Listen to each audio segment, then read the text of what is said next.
Denise, en este espacio hemos hablado en otras ocasiones del movimiento Me Too, que adquirió un nuevo impulso en México, primero con Me Too escritores, Me Too periodistas y posteriormente con Me Too músicos. Creo que la coyuntura actual amerita una nueva discusión, sobre todo a la luz del suicidio del integrante de Botellita de Jerez, Armando Vega Gil.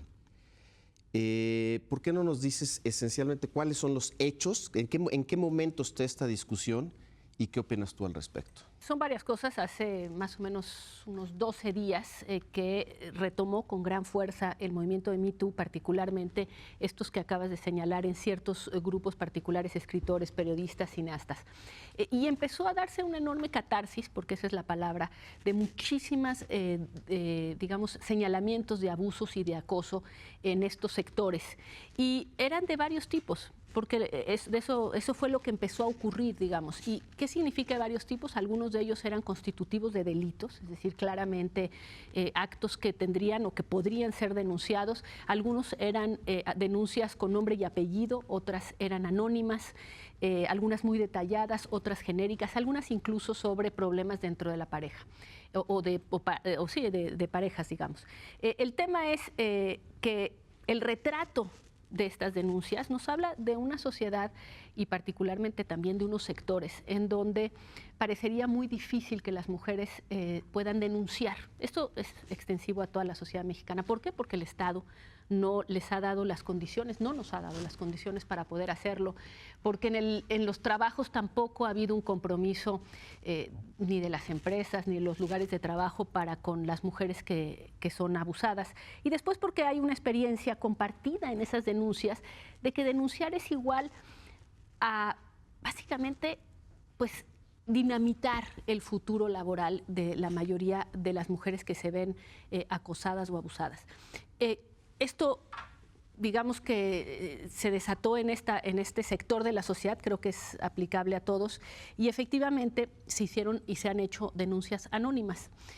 ¿Por qué anónimas? Yo creo que porque la estructura, justamente la estructura de poder en la sociedad castiga severamente a las mujeres que se atreven a denunciar. Efectivamente, esto también tiene un elemento muy, muy peligroso, y es que haya inocentes señalados. La presunción de inocencia, que es básica en una civilización, digamos, pues queda muy maltrecha. Y como la reputación, y lo sabemos todos, la reputación hoy en día es parte fundamental del individuo, de su dignidad, pues cualquier posibilidad de una denuncia falsa o de una denuncia inexacta o exagerada, pues puede ser devastadora para quien es señalado. En este caso, por supuesto, yo no me atrevería a decir si hay elementos o no de las denuncias, porque son dos, por lo menos que conozco, sobre Armando Vega Gil. Lo que sabemos es esta decisión que tomó de quitarse la vida, que es una tragedia. ¿Pero dónde pone ese hecho el debate? Sí, pues el debate de Me Too ya estaba ahí, ¿sí? Todo lo que dices podría haberse dicho antes.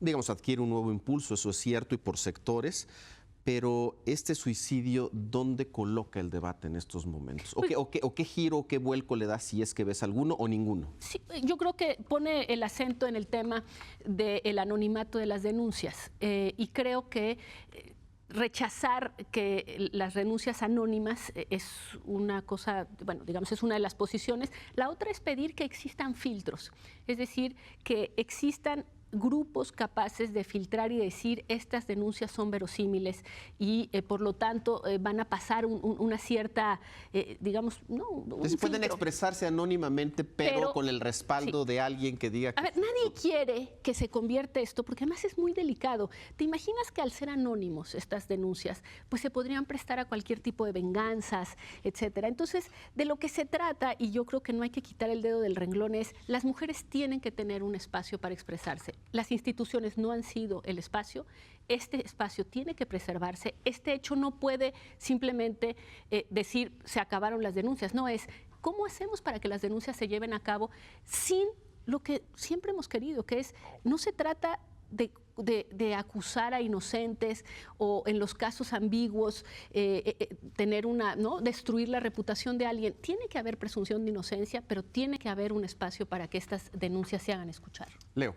Bueno, yo apoyo sin reserva el movimiento Me Too. A mí me parece que es un ejercicio civilizatorio muy importante. Ha sido un factor, creo que clave para esta transición que eventualmente ojalá va a ocurrir de una sociedad machista, patriarcal, a una sociedad de paridad de género. Creo que se había tardado en llegar a México, hay que decirlo, donde sí existe este problema del acoso, del abuso del poder por parte de los hombres para acosar a las mujeres. Desgraciadamente nuestras instituciones judiciales no sirven, son una completa basura. Está documentado, Leopoldo, que de que entran a tratar de hacer una denuncia, las desincentivan para que hagan esta denuncia, las criminalizan a las propias víctimas y luego no dan resultado alguno. ¿Qué queda para una mujer? Pues las redes. Qué bueno que existan estos ejercicios de hacer públicas estas denuncias, pero yo sí aquí confieso que no me gusta el tema del anonimato. Yo creo que con todo el costo emocional para una mujer que esto implica, creo que tienen que dar no la es cara. Emocional. Bueno, ¿no? Pero bueno, ¿Sí? Bueno, tiene un costo altísimo, digamos, ¿no? O sea, de todo tipo. Pero creo que tienen que dar la cara, el nombre, el apellido, porque el anonimato sí puede acabar en esta serie de excesos que comenta Denise. La carta de Vega Gil en ese sentido es, creo que dramática, y el propio Vega Gil, su carta de suicidio, ¿no? Lo dice. A mí me hubiera gustado saber quién es la chavita de 13 años en ese entonces que me acusa de acoso sexual para poder carearme con ella en frente de testigos y arreglar este asunto. No lo puedo hacer porque es anónimo y el daño ya está hecho. Y se acabó mi reputación como profesional, ya no voy a poder trabajar y en ese sentido toma esta decisión, que desde luego yo no comparto, de suicidarse. Pero el daño está hecho. ¿Era inocente o no Vega Gil? Pues no lo sabemos, no lo sabemos.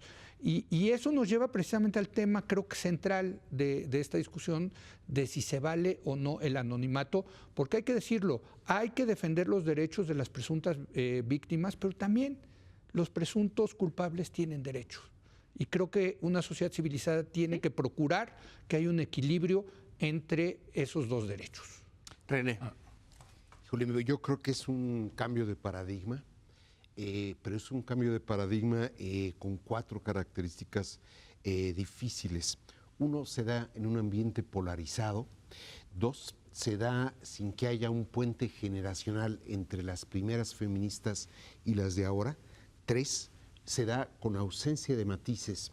Y 4, se da con instituciones en crisis.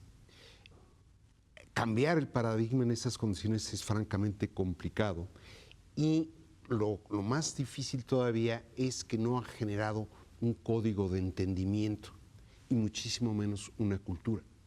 En esa medida, sí estamos viviendo un momento delicado que puede ser civilizatorio o puede no serlo, y pone en juego un valor superior en esta era mediática, que es la de la reputación, la de la fama pública. Entonces, me parece que es un tema que ojalá pudiera matizarse. A mí no me espanta el anonimato si la fuente es confidencial, pero hay fuente. O sea, es conocida por alguien, ¿te refieres? Y de algún modo... Pero está mediado entonces. Es decir, lo que pasa es que son plataformas... Exactamente. Sí. Son plataformas que al lanzar una acusación que puede reivindicar a una víctima, puede generar otra.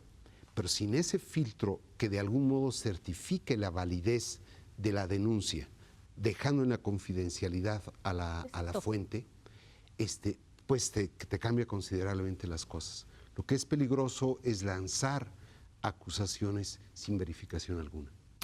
Ahora, creo que el contraargumento sería, Raimundo, que las mujeres por décadas y más, siglos, digamos, han sido objeto de abusos, del abuso del poder masculino, de excesos, y que si en este caso hay excesos del otro lado, realmente son muy menores frente a lo que se ha vivido, y en ese sentido el anonimato debe de respetarse, y ni modo. Es decir, aunque la fuente no sea verificada, porque van contra una historia Digamos, es un tsunami contra el que van, y si empiezan con matices y con todo esto, y que si tiene que ser verificado y no, igual pierde fuerza ese movimiento. ¿Qué dirías tú? Mira, yo partiría de esto, que no podemos entrar en una discusión de esta naturaleza si no admitimos que nuestro sistema de organización social es profundamente machista y profundamente misógino. Yo creo que si no hacemos esta parte de la autocrítica y vemos cuál es nuestro contexto, entonces lo que podamos seguir abordando siempre va a adolecer de un punto de partida tan importante, me parece, como este. Pero yo creo que ese es un punto de vista compartido, ¿no? No estoy tan seguro de esto, ¿eh? No. Y cuando escuchamos algunos comentarios en televisión, en radio, cuando vemos algunos artículos, cuando vemos reacciones en las redes sociales, yo no estaría tan convencido de esto. En este sistema de organización social, lo que tenemos son espacios de interacción social.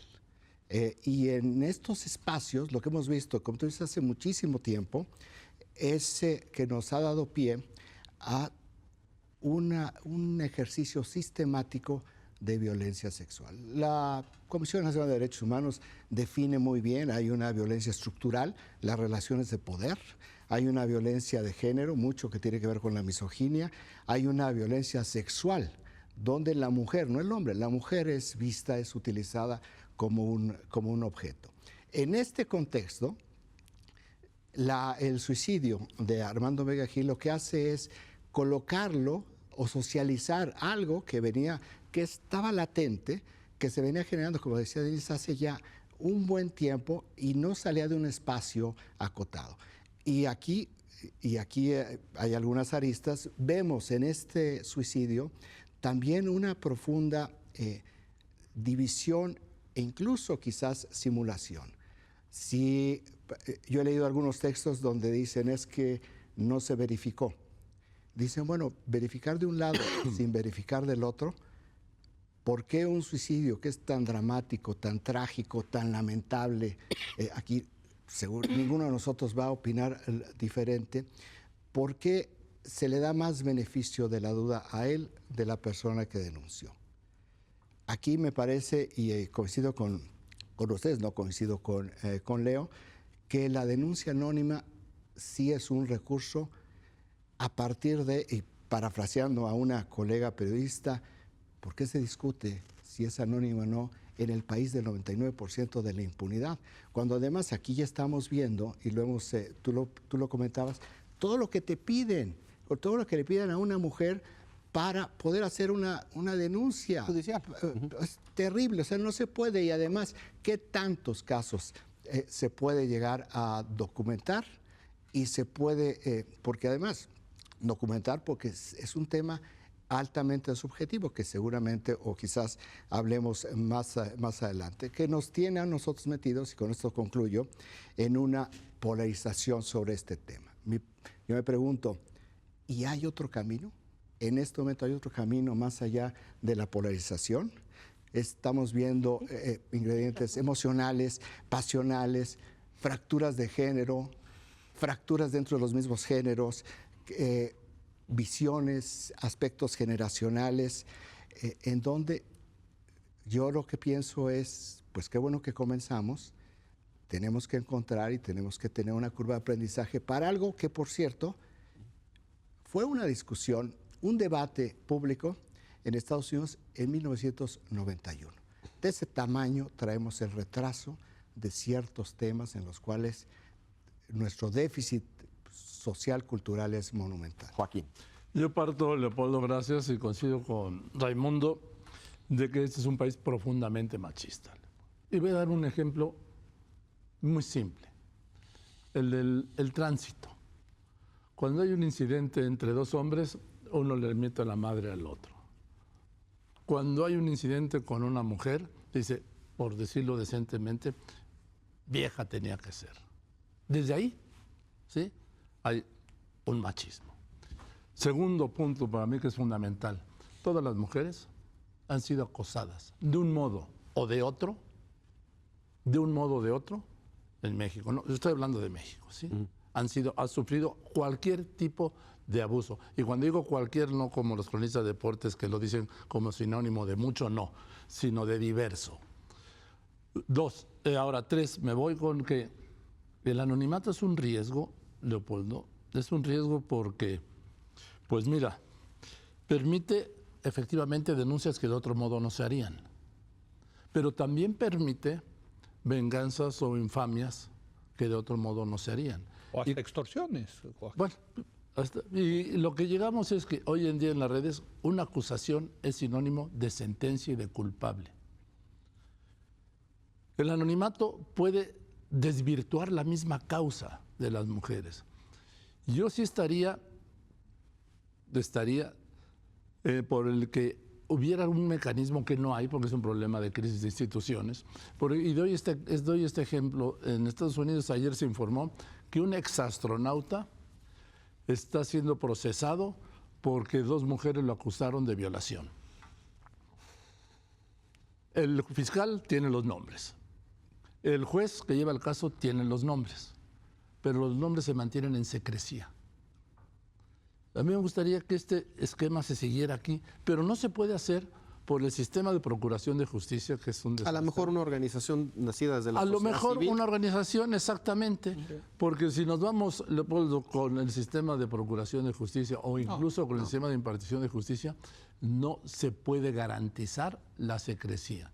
Entonces, es un problema grave y aquí termina trágicamente con el suicidio de Vega Gil, y lo que sí no puedo estar de acuerdo, Leopoldo, es en la respuesta que da este grupo que dice que se suicidó para dañar la imagen de este grupo. Esto me parece ya demencial, Leopoldo. Yo quería decir algo, partiendo de lo que dice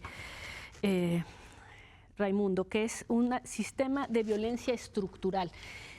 Me hace pensar en otros sistemas de violencia estructural en contra, no de mujeres, pero por ejemplo de los negros en Sudáfrica. Me impresiona que ocurre el suicidio de Armando Vega Gil, que evidentemente es una tragedia. Y la reacción se convierte en que el miedo ante la reacción de las mujeres denunciando se vuelve en contra de las mujeres y se les exige básicamente que tengan control sobre, o sea, que se vuelvan pausadas, que se hagan cargo del miedo de los hombres. No sé si me estoy explicando. Es decir, lo que tú decías, las mujeres están denunciando. No habían encontrado una forma de denunciar y lo están haciendo. Y tiene un elemento de anonimato que yo creo que es inevitable en este caso. Con filtros, lo que sea. Es que no estamos en el mundo ideal. Pero me parece particular que la reacción ante el suicidio de Armando Vega Gil sea voltear a ver a las mujeres y decirles, ocúpense. Cuando dices, pero ¿cómo? Todo el tiempo nunca se ha ocupado la sociedad ni siquiera de garantizarme un espacio para decirlo. Ocúpense, hagan filtros. Ustedes háganse cargo del miedo que provoca que por primera vez estén haciendo estas denuncias y de los abusos que pueden ocurrir en estas denuncias. Claro que pueden ocurrir abusos, pero me parece muy significativo que el susto mayor sea sobre esos abusos y no sobre los que se han ido cometiendo y se siguen cometiendo cotidianamente en contra de las mujeres. ¿Por qué causa tal miedo ese tipo de abusos que efectivamente no deberían ocurrir y no el abuso y el acoso que padecen las mujeres día con día? Ese no provoca una reacción así. Bueno, es como cuando le pedían a un señor que llevaba 36 años en la cárcel que saliera, y me estoy refiriendo a Nelson Mandela, y no solamente representara a ese grupo que había padecido una violencia estructural, sino se le pedía también que se hiciera cargo del miedo de los blancos. Se le pedía todo, que perdonara a los que lo habían metido a la cárcel, que se hiciera cargo del miedo de los blancos. Hombre, hay algo... Y lo hizo. Por eso es un hombre excepcional, ¿no? Pero lo que quiero decir es que... Por el apoyo de los blancos, ¿eh? Claro. Por el apoyo de Klerk. O sea, lo que nada más quería decir es que ante una manifestación de estas, evidentemente hay un elemento de violencia. O sea, creo que la discusión sigue estando cargada de un lado, Sí. al final de cuentas. Sí, sí lo creo. A ver, déjame pongo, doctor, si me permite, sobre la mesa algunos de los consensos. O sea, en lugar de hablar de esos puntos en donde hay todavía temas muy álgidos, yo destaco que en medio de esta discusión haya ya claramente algunos consensos que me parece súper importante a los que se haya llegado. El primer consenso es el diagnóstico. O sea, yo creo que hay una enorme claridad en las condiciones de inequidad. Se está hablando de eso más que nunca, de las tantas violencias que existen, desde los asesinatos de mujeres al día, casi 10 al día, violencia económica, como una mujer gana 30% menos de dinero por hacer exactamente el mismo trabajo que un hombre, solamente por el hecho de ser mujer, los acosos, las insinuaciones, los abusos, etcétera, etcétera. Todo este rango de violencias. Hay, siento, un diagnóstico entre todos los participantes en esta discusión de que la cosa está muy mal. Segundo consenso, ya no puede seguir así. Es decir, no veo a nadie abogando por el statu quo. Y eso me parece bastante relevante. Dado eso, tercer consenso, hay que redefinir las reglas, ¿no? Entendidas estas como cómo se va a relacionar el Estado con la mujer, la empresa privada con la mujer, el hombre con la mujer, La etcétera, escuela. etcétera. ¿Mande? La escuela. La escuela con la mujer, y ahí síguele, ¿no? Hay consenso en que el Estado tiene que estar más presente. Me parece que incluso en esta discusión, el Estado, los gobiernos históricamente han estado ausentes, se han tratado de esconder bajo la alfombra. Hay consenso en que ¿Entre quiénes? ¿Mande? ¿Entre quiénes hay ese consenso, tú crees?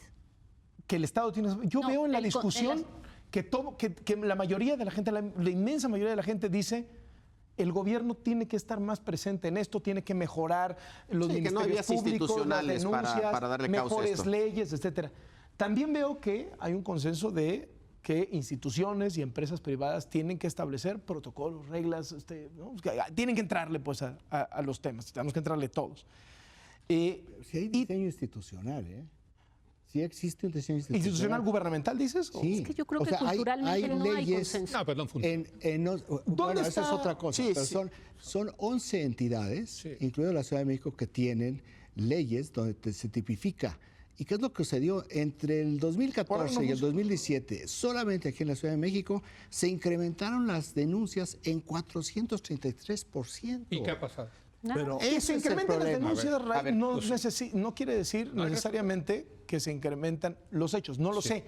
Pero que se incrementen las denuncias, a mí me Sí, parece una buena está de- noticia. sí. Ya se están acercando de alguna manera, ¿no?